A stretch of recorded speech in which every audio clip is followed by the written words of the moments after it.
इस कहानी की शुरुआत में हम लोग एक खूबसूरत लड़की को अकेले सोते हुए देखते हैं। जब ये लड़की गहरी नींद में थी तभी कोई इसका ब्लैंकेट खींच लेता है, जिसकी वजह से इसकी आंखें खुल जाती है। जैसे ही वो चेक करने के लिए उठी तभी कोई उसके बालों को पकड़कर उसके सर को तकिए में पटकता है। ऐसा करने वाला कोई और नहीं बल्कि खुद उसका बाप था। लड़की अपने फादर से पूछती है आपको क्या हुआ, लेकिन वो कोई जवाब नहीं देता और वो अपनी बेटी के जिस्म पर गंदी निगाहों से देख रहा था। अब वो अपने चेहरे को अपनी बेटी के सामने लेकर आता है और वो बोलता है मेरी बेटी कितनी बड़ी हो गई है। ये लड़की अपने पिता की इन बातों को सुनकर बहुत डर जाती है। अब ये आदमी उस लड़की के बालों को छोड़कर उसके चेहरे को छूने लगता है। लड़की डर के मारे रोने लगती है। उसे जरा भी समझ में नहीं आ रहा था कि उसके साथ क्या हो रहा है और तभी उसके फादर यहाँ से चले जाते हैं। जैसे ही अगली सुबह होती है हम लोग लड़की के माँ को खाना बनाते हुए देखते हैं। इस लड़की का नाम मैरी है। मैरी यहाँ पर बैठे बैठे ये सोच रही थी कल रात को मेरे साथ जो भी कुछ हुआ क्या मुझे वो सारी बातें अपनी माँ को बतानी चाहिए। तभी उसकी बहन और उसका छोटा भाई दोनों नाश्ते के टेबल पर आते हैं। कुछ ही देर के बाद में इन लोगों के फादर भी यहाँ आकर बैठ जाते हैं और यहाँ आकर वो ऐसा बिहेव कर रहे थे जैसे कल रात को कुछ हुआ ही ना हो।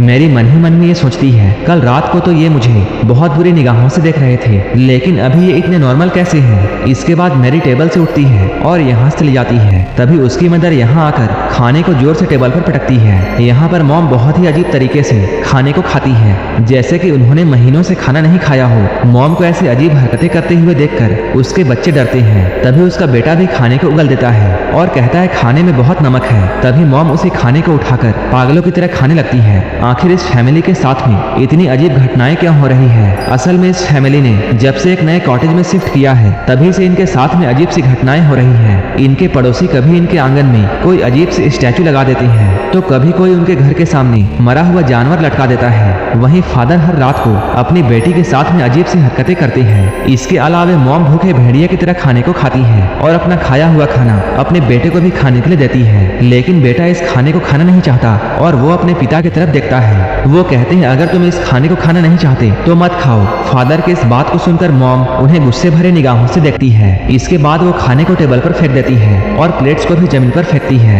ये सब देखकर बच्चे बहुत डर जाते हैं। वो अपने बेटे को चिल्लाकर ये कहती है जो भी कुछ मैं बनाती हूँ तुम चुपचाप से खाया करो। वो इतनी जोर से चिल्लाती है कि उसका बेटा डर से रोने लगता है। बाप और बेटी को समझ में नहीं आ रहा था कि मॉम को क्या हो रहा है, लेकिन ये सब तो बस शुरुआत थी। इधर मैरी जब बाथरूम में नहा रही थी तभी कोई उसके पास आकर खड़ा हो जाता है। जब वो शीशे को साफ करके देखती है तब वो अचानक अपनी बहन को यहाँ देखकर डर जाती है। कुछ देर के बाद ये दोनों बहनें कमरे में होती हैं। तभी छोटी बहन मैरी को यह बताती है कि कैसे हर रात उसके फादर उसके कमरे में आते हैं और उसके साथ अजीब सी हरकतें करते हैं। मैरी जब अपने बहन से इन बातों को सुनती है तो उसे यकीन नहीं होता है कि उसके बहन के साथ में भी वैसा ही हो रहा है जैसा कि उसके साथ हर रात होता है। ये लोग अभी बातें कर ही रहे थे तभी इनके डैड अचानक यहाँ आ जाते हैं। इनके डैड ने भी इन दोनों की बातें सुन ली थी। तभी अचानक वो एक चाकू निकालकर इन दोनों पर हमला कर देते हैं। मैरी उन्हें धक्का देकर गिरा देती है और ये लोग अपनी जान बचाकर कमरे से भागते हैं। फिर से उनके डैड उनके सामने आ जाते हैं और मैरी की बालों को पकड़ लेते हैं। वो कुछ देर इन दोनों को देखते हैं और फिर मैरी को उठाकर फेंकते हैं। मैरी सीढ़ियों पर जाकर गिरती है और चोट की वजह से बेहोश हो जाती है। वहीं मैरी की बहन एना डरकर वहां से भागने लगती है। जब वो पीछे मुड़कर देखती है तब वो पाती है उसके डैड उसके पीछे नहीं आ रहे हैं। इधर डैड स्टोरेज रूम में गए हैं और वहां से वो एक हथौड़ा लेकर बाहर आते हैं। तब तक इधर मैरी को भी होश आ जाता है। वो अपनी बहन एना को ढूंढने लगती है। तभी अचानक उसे ऐसा लगता है जैसे कोई उसके पीछे है। वो जैसे ही पीछे मुड़ी सामने उसके डैड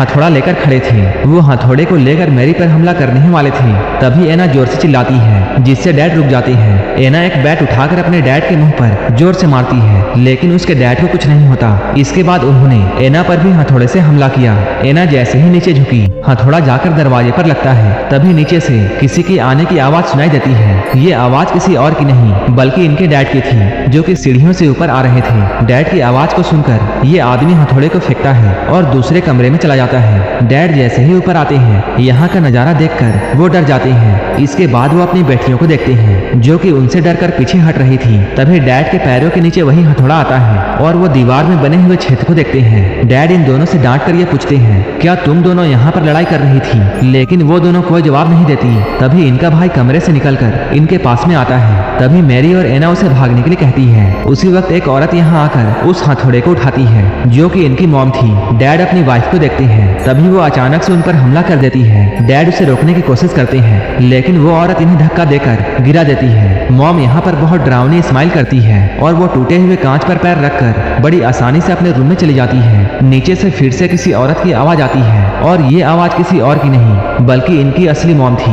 वो यहाँ आकर इन सभी से पूछती है कि यहाँ क्या हो रहा है, लेकिन अब सभी लोग उनसे डरने लगते हैं। ये लोग डरते हुए रूम का दरवाजा खोलते हैं, लेकिन अब इस रूम में कोई नहीं था। इसके बाद ये लोग फ्लोर पर पड़े हुए हथौड़े को देखते हैं। मॉम अपनी बेटियों के पास में जाकर पूछती है क्या हुआ है, लेकिन एना और मैरी अपनी मॉम से बहुत डर रही थी। इसके बाद डैड अपने भाई को अपने घर पर बुलाते हैं। इनका भाई चर्च में एक पादरी था। चर्च के फादर यहाँ आकर उन्हें और भी ऐसे ही घटनाओं के बारे में बताते हैं, लेकिन उसका बड़ा भाई इन सब में विश्वास नहीं करता था। रात को ये सभी लोग ये डिसाइड करते हैं कि ये सभी लोग एक साथ एक ही रूम में सोएंगे, लेकिन रात में इनके छोटे बेटे को टॉयलेट आती है। वो बिना किसी को परेशान किए खुद अकेला ही बाथरूम चला जाता है। तभी उसी की तरह दिखने वाला एक बच्चा रूम में आता है। वो एक चाकू को उठाकर अजीब सी स्माइल करता है। वो फादर को मारना चाहता था, लेकिन वो उसे नहीं मारता। देखने में ऐसा लग रहा था जैसे कि उसे ऐसा करने में किसी चीज ने रोक दिया हो। आज की रात आराम से गुजर गई। फादर इस चीज से अकेले नहीं लड़ सकते थे, इसलिए उन्होंने अपने सीनियर्स से मदद मांगी। सीनियर्स आपस में बैठकर बातें करते हैं कि आखिर उस घर में क्या चल रहा है। अब ये सभी लोग वहां जाकर प्रार्थना करने का प्लान बनाते हैं। ये सीनियर फादर इस काम में बहुत माहिर थे।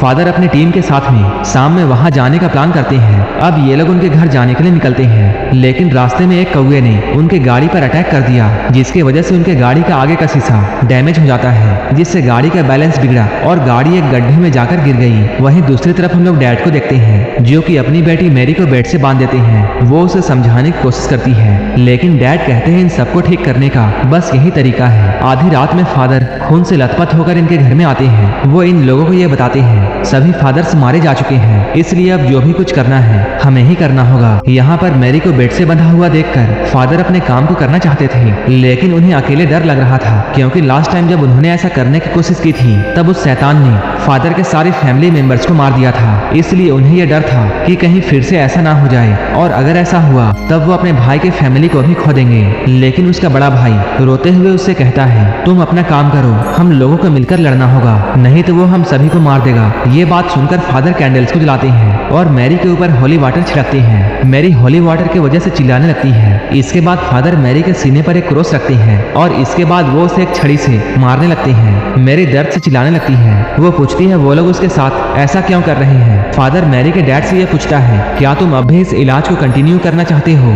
ये सब देखकर मैरी के डैड रोने लगते हैं। जब एक छड़ी टूट जाती है तब पादरी दूसरी छड़ी निकालता है। मैरी दर्द के मारे बेहोश हो जाती है। वहीं दूसरी तरफ हम लोग उस जगह को देखते हैं जहाँ यहाँ पर आने वाले फादर का एक्सीडेंट हुआ था। यहाँ पुलिस की टीम पहुंच चुकी है। जैसे ही वो लोग गाड़ी से फादर को निकालते हैं, गाड़ी में जोरों से धमाका होता है। इन सभी लोगों के बीच में मैरी के डैड का भाई भी मौजूद होता है। इसका मतलब ये था कि वो आदमी जो कि अभी मैरी के घर पर है वो कोई पादरी नहीं बल्कि खुद वही शैतान है। इसलिए वो मैरी को बेवजह दर्द दे रहा था। लेकिन अब मैरी की मॉम से ये सब बर्दाश्त नहीं होता। वो कहती है ये कोई इलाज नहीं है, ऐसा करते रहने से मेरी बेटी तो मर जाएगी। इसके बाद वो फादर को पकड़ लेती है ताकि वो मैरी को ना मार सके, लेकिन डैड उसकी बातों को नहीं सुनते और वो अपनी बीवी को जोर से धक्का देते हैं और पादरी से कहते हैं तुम इस रिचुअल को करते रहो। इसके बाद अचानक डैड अपनी वाइफ के पास में जाकर उसका गला दबाने लगते हैं। तभी अचानक वो अपने भाई की तरफ देखता है जिसके चेहरे पर एक डरावनी हंसी थी। डैड को समझ में आ जाता है। इसके बाद वो शैतान पर हमला करते हैं, लेकिन वो शैतान डैड को मारकर नीचे गिरा देता है। जैसे ही वो शैतान डैड को मारने वाला था